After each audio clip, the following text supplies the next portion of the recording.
ఏకాదశి నాడు ఉపవాసం చేయడం అంటే ఏమిటి అంటే 29 రోజులుగా ఊగిపోవడానికి అలవాటు పడిపోయిన మనస్సుని తీసుకొచ్చి నిలబెట్టడానికి ప్రయత్నం చేస్తారు. ఈశ్వరుడి దగ్గర నిలబెట్టడానికి ప్రయత్నించడంలో దానికి ముందు రాగం ఎక్కడ అంటే అన్నం పెట్టే కోరిక, రుచి, ఇవాళ పప్పు కూర కుదరదు, ఇవాళ తీసేస్తున్నాను.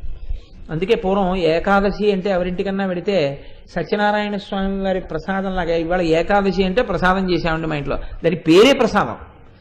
ఏకాదశి నాడు ఏం తింటారంటే ప్రసాదం తింటామండి. ఆ గోధుమ నూకతో చేసినటువంటి పదార్థం కొంచెం తీసుకుంటారు, అది కూడా విశేషంగా తీసుకోరు.